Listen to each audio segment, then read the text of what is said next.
नमस्कार, खबर तो समझिए देख रहे हैं आप। आपके साथ मैं हूं शिप्रा झा। जहां दुनिया तालिबानी शासन को देखकर सहमी हुई है, वहां कांग्रेस का तालिबान प्रेम सामने आया है। आज कांग्रेस के एक विधायक ने ऐसा बयान दे दिया जिससे जाहिर होता है कि कांग्रेस तालिबानियों की समर्थक है। वो तालिबानी जिन्होंने हिंसा के बल पर अफगानिस्तान पर कब्जा जमाया। आप भी सुनिए, झारखंड के जामताड़ा से कांग्रेस विधायक इरफान अंसारी ने तालिबान और अफगानिस्तान को लेकर क्या कुछ कहा है। मेरा ये मानना है कि अफगानिस्तान और तालिबान वहां पे अमेरिकी शासन जुल्म कर रहा है। सच्चाई कुछ और है। वहां आप लोग भी डिबेट देखते होंगे। वहां ये है कि तालिबानी लोग और अफगानिस्तान लोग बिल्कुल खुश हैं। वहां ये अमेरिकन फोर्स वहां जाके ज्यादती कर रही है, माँ बहन बाल बच्चे को तंग करता है, उसी के खिलाफ ये लड़ाई है। तो अब इस खबर के मायने को समझिए और इनके बयान को समझने की कोशिश कीजिए कि आखिर कांग्रेस के विधायक का ये तालिबान प्रेम सामने क्यों आ रहा है। कांग्रेस विधायक के बयान से ये साफ है कि कांग्रेस तालिबानियों की समर्थक है। कांग्रेस ने अमेरिकी फोर्स पर ही आरोप मढ़ा है। 20 साल से अमेरिका अफगानिस्तान में मौजूद था। अमेरिका का मकसद आतंकियों का खात्मा करना था।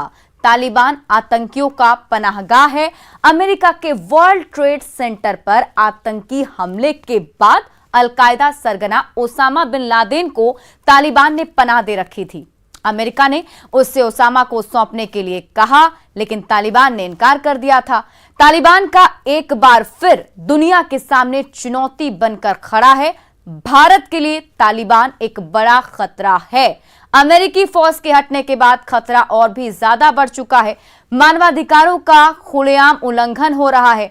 ऐसे में कांग्रेस विधायक का तालिबानी प्रेम हर किसी को हैरान करता है और ये बोलना, ये बयान देना कि अफगानिस्तान में तालिबान और अफगानी दोनों खुश हैं, अमेरिका ही दोनों के बीच में लड़ाई करवा रहा है, अपने में बड़ी बात है। चलिए बढ़ते हैं आगे।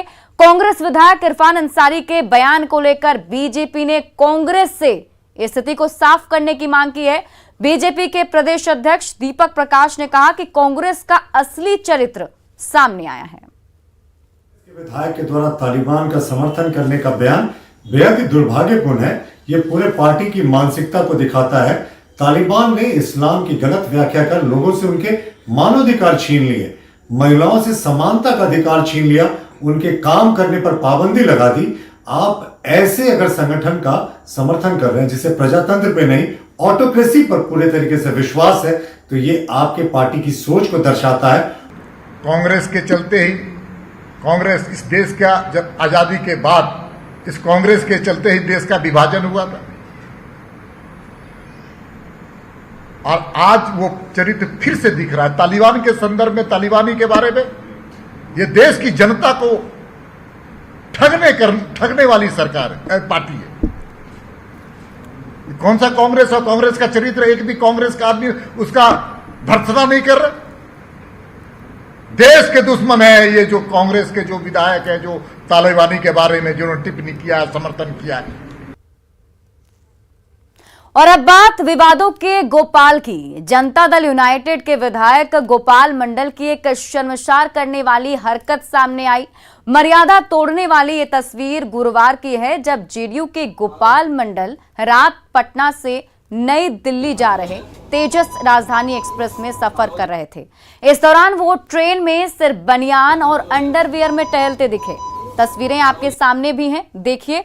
ट्रेन में सवार लोगों की माने तो जब उन्होंने कड़ी आपत्ति जताई तो उनसे गाली गलौज करने लगे। और ये गोपाल मंडल की तस्वीर जो है अब सोशल मीडिया पर वायरल हो रही है।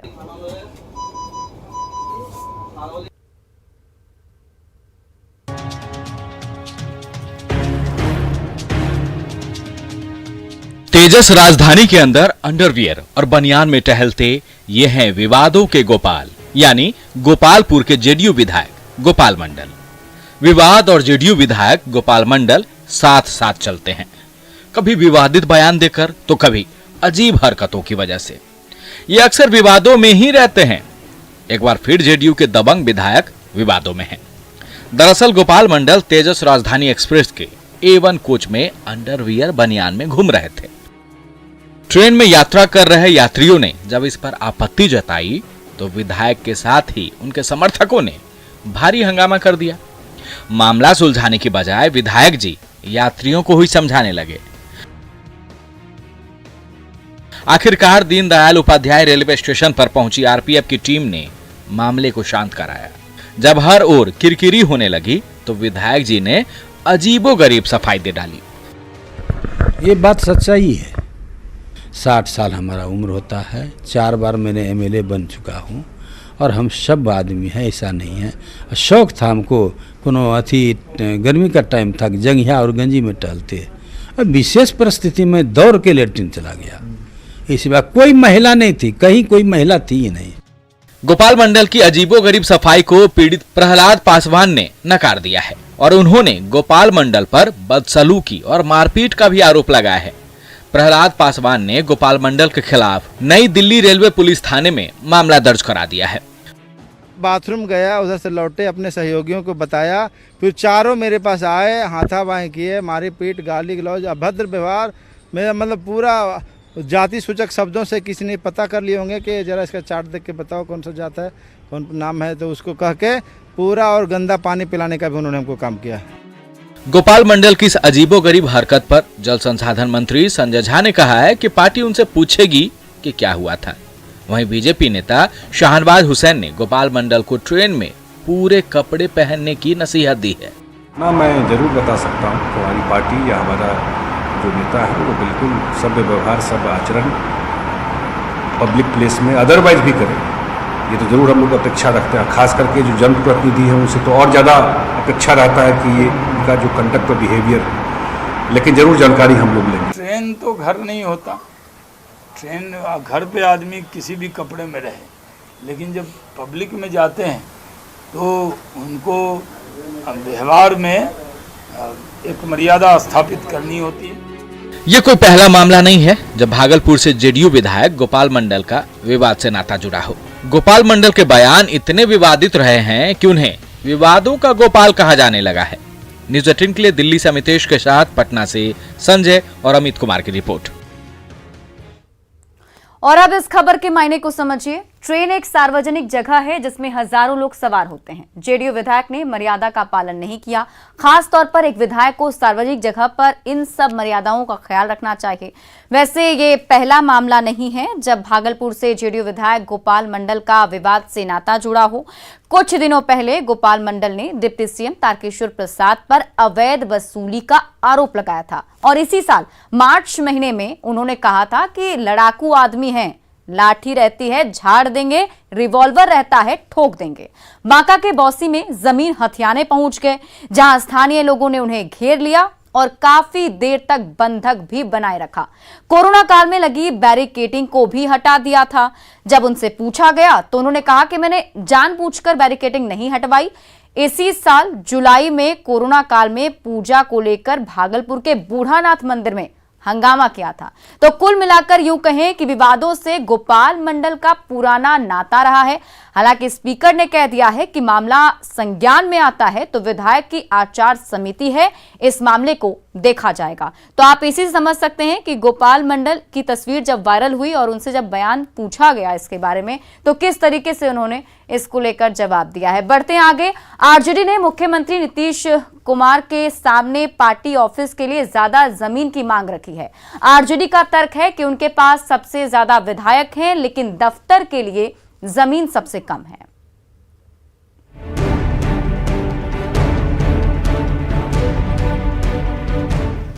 बिहार में आजकल जमीन की राजनीति ने जोर पकड़ा है।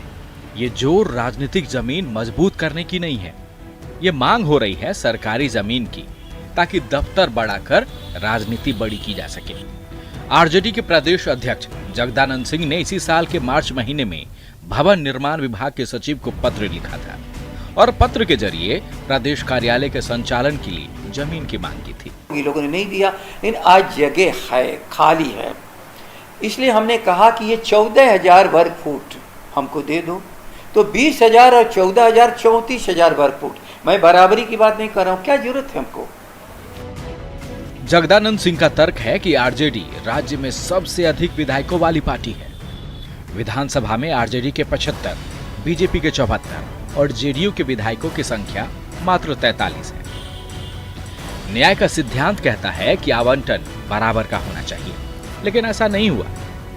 जेडीयू को 66,000 वर्ग फीट, भारतीय जनता पार्टी को 52,000 वर्ग फीट और राष्ट्रीय जनता दल को केवल 19,842 वर्ग फीट जमीन दी गई है। इसलिए अब उन्हें 14,000 वर्ग फुट अतिरिक्त जमीन दी जाए। इस मुद्दे को लेकर जब मुख्यमंत्री से सवाल हुआ तो उन्होंने कहा कि 2006 में जिस जगह की मांग उन्होंने की थी वह उन्हें दे दी गई है। क्या बात करते हैं, सबको पार्टी को मिला हुआ कार्यालय। नहीं, पार्टी तो बड़ी क्या बोलता हूँ जाने, बोला कि वही पूछिए। सबसे बड़ी और आज तक जो सभी पार्टियों को दिया गया, जो इंतजाम किया गया 2006 के बाद, ये नहीं मालूम है।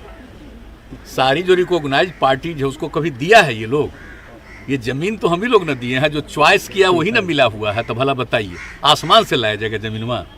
ये सब कोई बोले तो पूछ लिया करिए। आरजेडी की चिट्ठी का जवाब भवन निर्माण विभाग ने भी दे दिया है। जवाब में कहा गया है कि आरजेडी ने जिस जमीन की मांग की है वो पटना हाईकोर्ट की जमीन है और उसे किसी भी राजनीतिक दल को नहीं दिया जा सकता है। भवन निर्माण विभाग के जवाब के बाद जमीन की ये सियासत थमने की बजाय और तेज हो सकती है। न्यूज़ 18 के लिए पटना से शैलेंद्र कुमार की रिपोर्ट। और अब इस खबर के मायने को समझिए कि आरजेडी ने ऐसी मांग क्यों की है। आरजेडी बेवजह जमीन के मुद्दे को तुल दे रही है। सीटों के हिसाब से जमीन का आवंटन नहीं होता है, जमीन की उपलब्धता के हिसाब से जमीन आवंटित होती है। जमीन का आवंटन नीतियों के तहत होता है। इस वक्त आरजेडी के पास 20,000 स्क्वायर फीट जमीन है, जबकि जेडीयू प्रदेश कार्यालय करीब 60,000 स्क्वायर फीट में बना हुआ है। वहीं बीजेपी का प्रदेश कार्यालय भी 50,000 स्क्वायर फीट से ज्यादा क्षेत्रफल में है। जमीन को लेकर आरजेडी बेवजह झंझट पैदा कर रहा है, क्योंकि सीटों की संख्या बढ़ने पर जमीन ज्यादा मिलेगी, ये गलत मांग है। सीट घट जाने पर जमीन नहीं घटेगी, ये सबको पता है। तो ऐसे में अब आरजेडी ऐसे मांग को रखकर कहीं ना कहीं सियासत को बढ़ावा दे रही है और ये सियासत जोर भी पकड़ने लगा है। बढ़ते हैं आगे। सीएम नीतीश कुमार ने आज पटना सिटी के गुलजार बाग में खुदाई स्थल का निरीक्षण किया, जो प्राचीन पाटलिपुत्र का इलाका है। इन इलाकों की खुदाई से नई जानकारी भी सामने आ सकती है। फिलहाल सरकारी जमीन पर पुरातात्विक विभाग खुदाई कर रहा है। बिहार के स्वर्णिम इतिहास को लेकर सीएम नीतीश बेहद सजग है। धरोहरों को सजाया और संवारा जा रहा है। पाटलिपुत्र के स्वर्णिम इतिहास से एक बार फिर दुनिया परिचित होगी। धरोहरों को संरक्षित किए जाने और उनके विकास को लेकर सरकार योजना तैयार कर रही है। इसी कड़ी में मुख्यमंत्री ने पटना सिटी का दौरा किया। सीएम ने गुरु का बाग गुरुद्वारा परिसर में बन रहे प्रकाश पुंज, गुलजार बाग स्थित भूमि सर्वेक्षण कार्यालय, गंगा घाट और बीएनआर ट्रेनिंग कॉलेज परिसर का निरीक्षण किया। ये पाटलिपुत्र समझ रहे हैं दुनिया का सबसे पुराना है। अगर यहाँ के बारे में कुछ निकल जाएगी तो कितने टूरिस्ट आएंगे और कितना यहाँ का जो इतिहास है वो इतिहास और ज्यादा सार्वजनिक होगा। जाहिर है यदि खुदाई में कुछ भी निकला तो पाटलिपुत्र का इतिहास एक बार फिर से सार्वजनिक हो सकेगा। साथ ही नई पीढ़ी के लोग भी पुराने इतिहास से अवगत हो सकेंगे। जिन जगहों पर खुदाई हो रही है वहां 2000 साल से भी पुराने अवशेष की जानकारी मिली है। दुनिया भर में फैले मिथिला भाषियों ने हर क्षेत्र में अपना परचम लहराया है, मिथिला का मान बढ़ाया है। उन्हीं में कुछ लोग मिथिला को नई पहचान दिलाना चाहते हैं, जिसे लेकर शनिवार को इंटरनेशनल मिथिला समिट का आयोजन किया गया। इस समिट का मकसद है सतत आर्थिक विकास के लिए प्रवासी मैथिलों को साथ लेकर नई सोच के साथ मैथिल मूल्यों को स्थापित करना।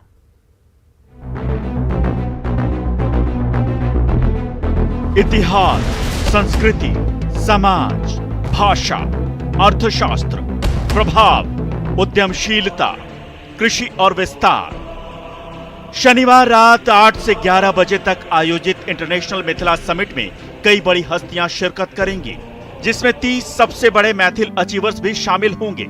ये कार्यक्रम दुनिया में अपनी पहचान साबित करने वाले मैथिल महानुभावों से सीधा संवाद का अनमोल अवसर होगा, जिसमें मुख्य अतिथि के तौर पर बिहार के सूचना एवं जनसंपर्क मंत्री संजय कुमार झा और विशिष्ट अतिथि के तौर पर सुलभ इंटरनेशनल के संस्थापक पद्म भूषण डॉक्टर बिंदेश्वर पाठक और एमएलसी डॉक्टर संजय पासवान की उपस्थिति होगी।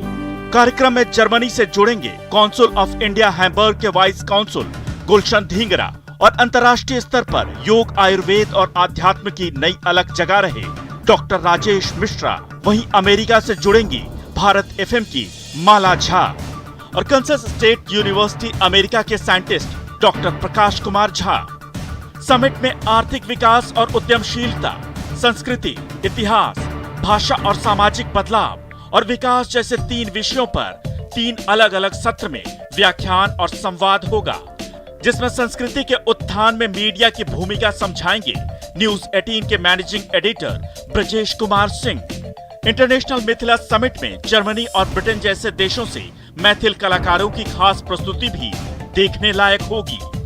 न्यूज 18 बिहार झारखंड इस समिट का मीडिया पार्टनर है, जिसके सभी सोशल मीडिया प्लेटफॉर्म पर आप शनिवार रात 8 से 11 बजे तक पूरे कार्यक्रम से लाइव जुड़ सकते हैं। Bureau report, news 18।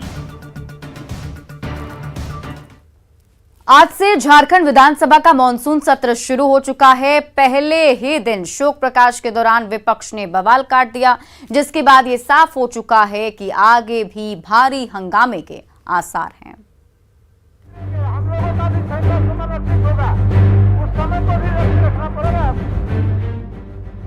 किसी भी सत्र के पहले दिन सदन में ऐसा नजारा शायद ही देखने को मिलता है, लेकिन झारखंड विधानसभा के मॉनसून सत्र के पहले दिन शोक प्रकाश के दौरान ही जमकर हंगामा हो गया। शोर शराबे के बीच स्पीकर संसदीय पार्टी की दुहाई देते रहे, लेकिन विपक्ष की ओर से हंगामा होता रहा। सदन के अंदर रुक रुक कर हंगामा होता रहा। कभी भानु प्रताप शाही शोक प्रकाश के बीच बोलते नजर आए, तो कभी वरिष्ठ सदस्य सीपी सिंह। मुख्यमंत्री हेमंत सोरेन के बोलने के दौरान भी हंगामा होता रहा। इस बीच अपनी सीट से बाबूलाल मरांडी चुपचाप सदन की कार्यवाही देखते रहे। बाहर निकलते ही बाबूलाल मरांडी ने स्पीकर पर निशाना साधते हुए कहा कि मिस्र के पिरामिड की तरह स्पीकर जेवीएम को ताबूत में जिंदा रखने का प्रयास कर रहे हैं। भारतीय जनता पार्टी में विलय हुआ और इलेक्शन कमीशन ने उसको मान्यता दी और 1.5 साल से अधिक समय हो गया मिस्र के पिरामिड की तरह विधानसभा अध्यक्ष ने उसको ताबूत में जेवीएम को जिंदा रखा हुआ है। तो स्वाभाविक है कि विधायकों का उस पर नाराजगी होना कि भाई आखिर आप कोई कानून सम्मत करेंगे ना।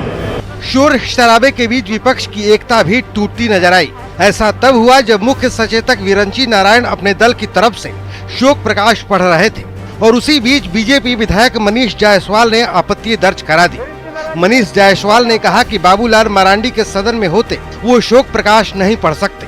आजसू ने भी बीजेपी के शोर के समय पर सवाल खड़ा किया। मेरे ऊपर उनकी आपत्ति नहीं थी, उनकी आपत्ति माननीय विधानसभा अध्यक्ष जी के निर्णय पर थी। कौन सा निर्णय? नहीं, जिसमें उन्होंने कहा कि शोक प्रस्ताव पढ़ने को नेता प्रतिपक्ष को नहीं आमंत्रित करके मुझे आमंत्रित किया, चीफ व्हिप को आमंत्रित किया। इससे पहले आप उसी प्रस्ताव में थे, लेकिन जो मूलतः जो बातें थी उनके पीछे जो उनको खड़ा होने का ही था कि उनके विपक्ष के नेता को नामित नहीं किया जा रहा है लंबे समय से, ये उनकी मांग। समय का चयन खाली सही नहीं हो पाया। मॉनसून सत्र के पहले दिन विपक्ष के रवैये पर सत्ता पक्ष भी बिफरा और शोक प्रकाश के दौरान हंगामे को अनुचित बताया। और आज जो परंपरा कायम हुआ है निश्चित तौर पर दुर्भाग्यपूर्ण है। भारतीय जनता पार्टी की इस तरह का आचरण नहीं करनी चाहिए। लेकिन इस तरह का आचरण करने से ये सदन आसन का अवमानना की तरह है। मैंने एक तरफ से ये ठीक नहीं, उसे उसका गरिमा पर ठेस पहुंचता है। और यदि राजनीतिक लाभ के लिए, ऊंची राजनीति के लिए विपक्ष के सदस्य संसदीय परंपराओं का अवहेलना कर रहे हैं तो दुखद विषय है। पहले दिन के हंगामे से साफ है कि मॉनसून सत्र में आगे भी हंगामा होता रहेगा। न्यूज 18 के लिए रांची से अविनाश कुमार की रिपोर्ट। और फिलहाल इस बुलेटिन में अभी के लिए बस इतना ही, लेकिन न्यूज 18 बिहार झारखंड पर खबरों का सिलसिला लगातार जारी है।